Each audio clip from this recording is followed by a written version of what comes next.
Pas Egi ini nengok dan lihat, emang ada sih kereta dorong yang lagi didorong sama suster.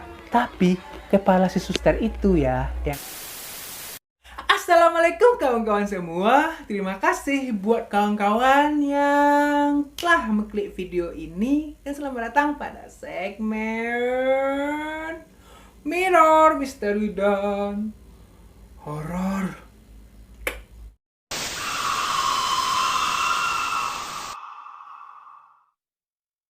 Nah, gimana kabar kawan-kawan? Semoga sehat selalu dimanapun berada. Mudah-mudahan di bulan yang suci ini kita semua yang berpuasa semoga lancar dan barokah hendaknya. Dan semaksimal mungkin bisa fokus beribadah mengharap ridhonya.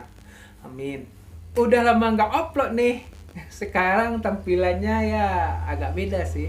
Ada kelap-kelip lampu. Ya supaya lebih semangat aja sih kontennya gitu. Nah, di konten kali ini aku akan menceritakan 3 kisah seram, tapi pendek namun unik. Lalu seperti apa kisahnya? 3, 2, 1, cekidot!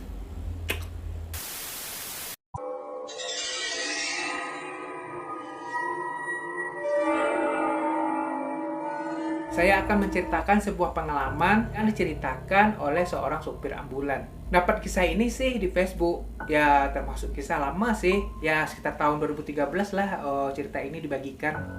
Dan tokoh di sini kita sebut saja dengan sebutan Pak A. Pak A gitu. Beliau ini bekerja sebagai sopir mobil ambulans di salah satu rumah sakit yang lumayan cukup terkenal lah di Surabaya. Oh maaf ya, rumah sakitnya tidak saya publis.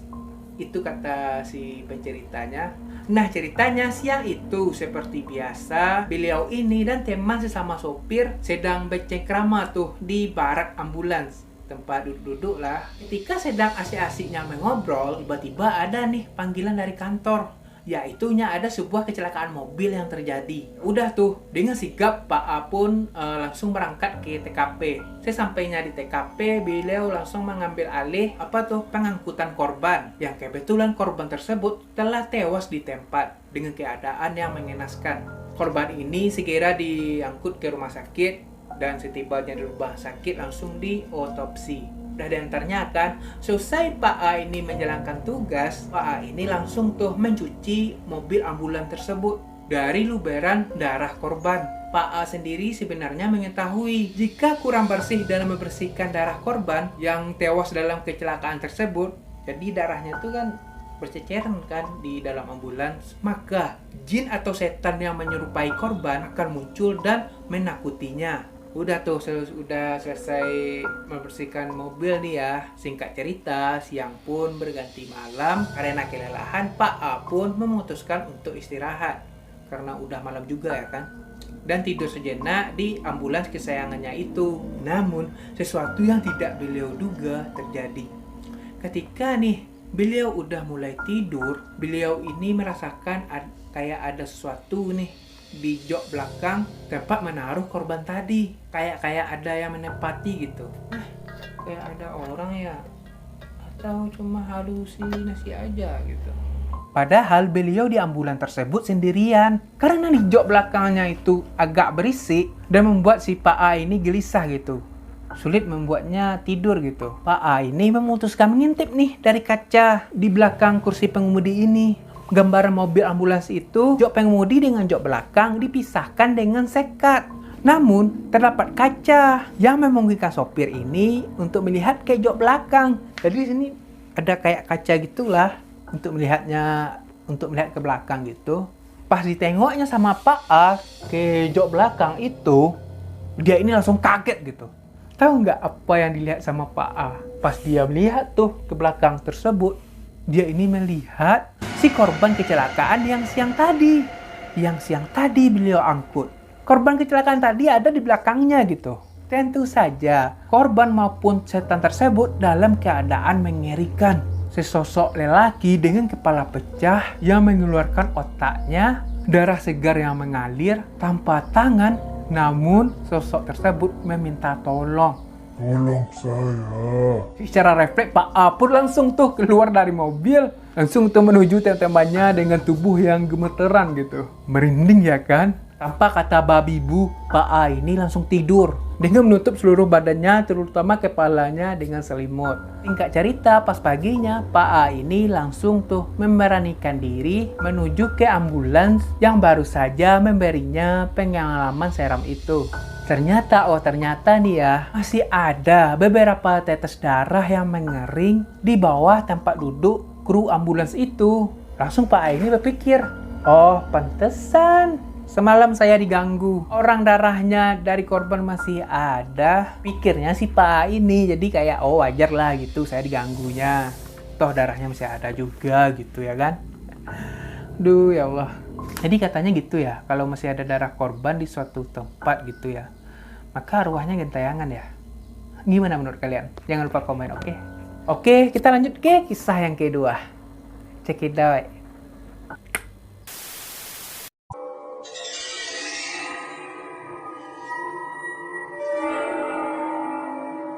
Masih soal cerita pendek. Kenapa cerita pendek lagi ya? Mau gimana lagi? Emang kisahnya pendek gitu. Nah, sebut saja orang yang mengalami hal ini, kejadian ini dengan sebutan Egi.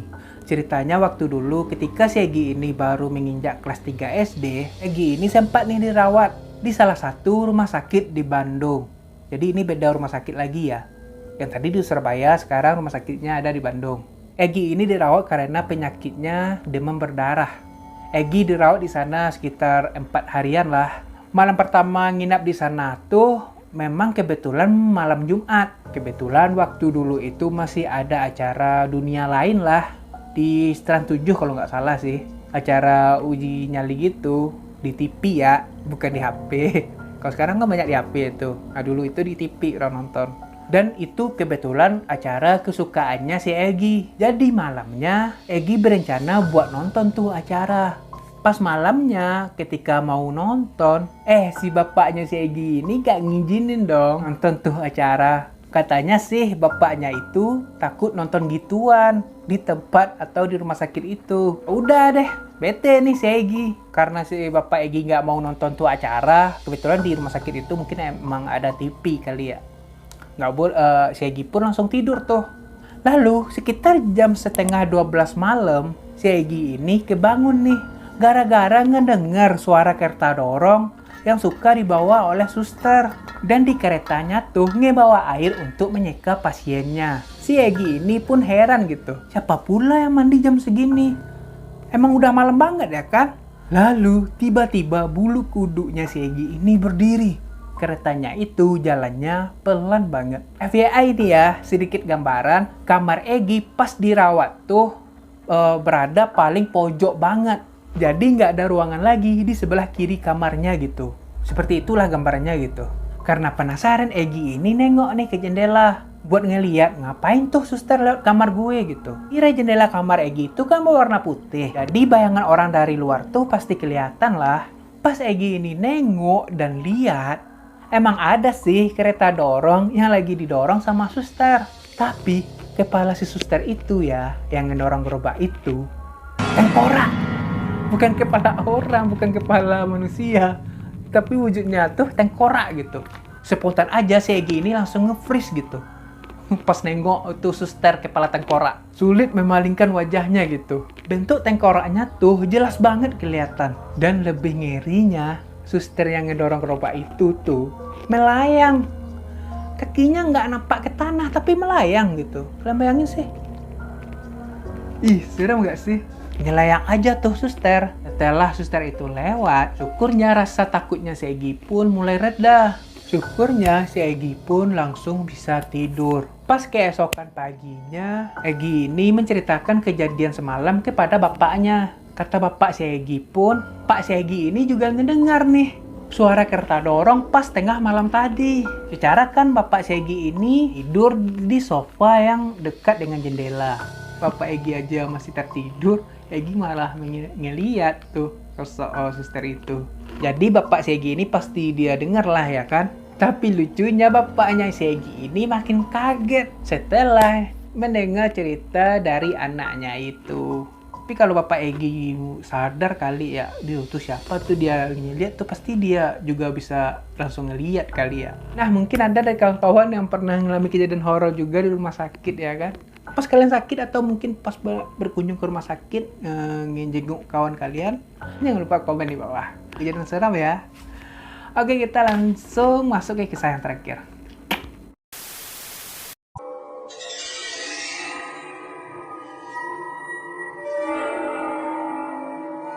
Jadi ada nih, sebuah rumah sakit yang baru saja selesai dibuat telah memulai operasinya untuk menggantikan rumah sakit yang lama gitu. Jadi para dokter, perawat, dan seluruh jajaran staf dipindahkan tuh ke rumah sakit yang baru ini.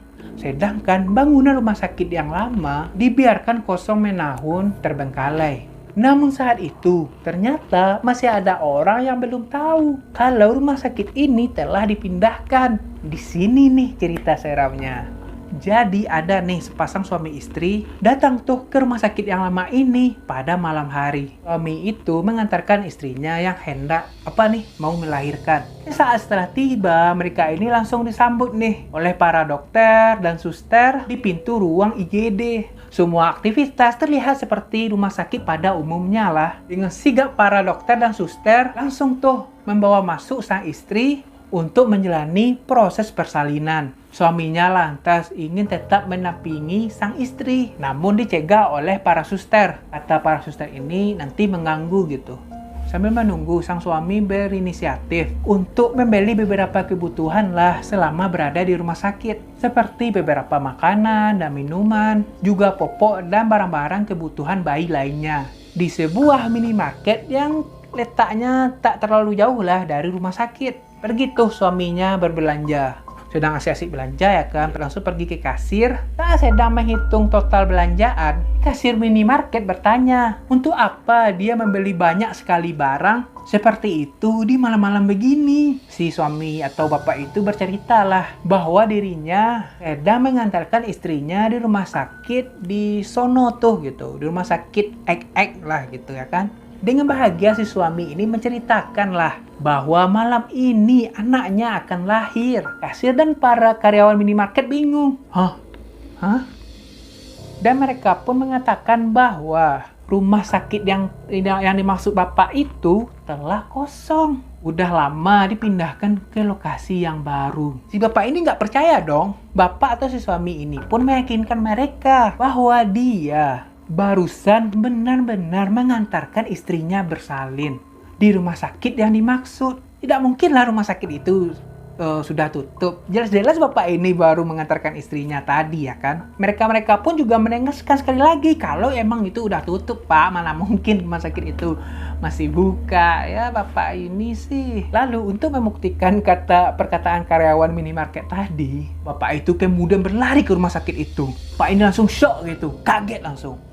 Saking kagetnya, rumah sakit yang dia lihat itu yang semula beraktivitas seperti biasa, sekarang sudah berubah menjadi gelap, kosong, dan kotor, sudah tak terurus. Spontan langsung bapak itu panik, lalu minta tolonglah pada warga sekitar yang kebetulan nggak jauh lah dari rumah sakit itu. Dengan dibantu banyak orang, dia masuk ke bangunan kosong menyeramkan itu. Ya tentu saja untuk mencari istrinya tadi. Setelah menelusuri lorong demi lorong yang gelap dan ruangan demi ruangan yang udah berdebu, mereka akhirnya menemukan sang istri berada di sebuah ruangan yang paling ujung. Dengan keadaan yang udah linglung, berbaring di kasur kotor, dengan keadaan tangannya itu terikat tali rafia ke tiang infus dalam keadaan yang sangat gelap.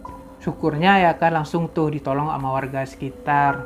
Udah tuh setelah kejadian tersebut, sontak nih ya cerita sepasang suami itu langsung menyebar dan menghebohkan masyarakat di berbagai kota di provinsi tersebut. Kalau nggak salah rumah sakit yang dimaksud ini sih, kalau nggak salah nih ya, di Banjarbaru. Ya, katanya sih nggak boleh disebutkan rumah sakitnya sih. Cuman kan cerita ini udah terlanjur menyebar ya kan. Tapi barusan gue sebutkan ya. Ya nggak apa-apa lah. Kejadian mistis lain juga pernah dialami oleh seorang pedagang sate yang mangkal di dekat lokasi rumah sakit itu. Masih di rumah sakit yang sama ya. Suatu malam nih ada seseorang yang membeli satenya. Tapi ketika orang itu telah membayar nih ya, dan langsung membawa bungkusan sate itu pergi, uang yang diterima oleh tukang sate itu tiba-tiba aja berubah menjadi daun. Berubah jadi daun. Tadi ada duit tadi dikasih sama orang kan, yang membeli sate ya kan, tiba-tiba aja berubah di daun gitu. Orang yang membeli sate itu tadi masuk ke dalam rumah sakit. Duh, merinding sih. FYI ini ya, sekedar informasi. Ternyata gedung bekas rumah sakit itu sesudah ditinggalkan pernah dialihkan fungsi sebagai rumah singgah bagi orang-orang yang terlantar. Sebelum akhirnya menjadi kantor dinas kesehatan dan kantor dinas sosial sampai sekarang. Kalau sekarang ini gue belum tahu ya, tapi sampai sekarang itu dalam versi cerita gitu, sampai cerita ini terbitkan gitu. Tapi kalau sekarang ini ya gue kurang tahu juga sih. Saya sendiri nggak bisa membayangkan sih bagaimana mereka atau orang-orang terlantar itu bisa menginap di gedung itu gitu. Pasti mereka-mereka ini banyak sekali mengalami kejadian aneh ya kan? Ya nggak sih? Gimana pendapat kawan-kawan semua? Tulis di komen, oke? Nah, sekian konten kali ini. Dari sekian 3 cerita yang tadi, mana yang paling seru? Jangan lupa komen di bawah, oke? Nah, sekian konten kali ini. Sampai jumpa di video selanjutnya. Bye! Tunggu dulu, kan gitu penutupannya. Terima kasih buat kawan yang telah menonton video ini sampai habis. Jangan lupa kasih like-nya kalau kalian suka, dan bagi yang belum subscribe, jangan lupa subscribe dong dan nyalakan notifikasinya supaya bisa notif video terbaru dari channel aku. Oke, dan sampai jumpa di konten selanjutnya. Bye.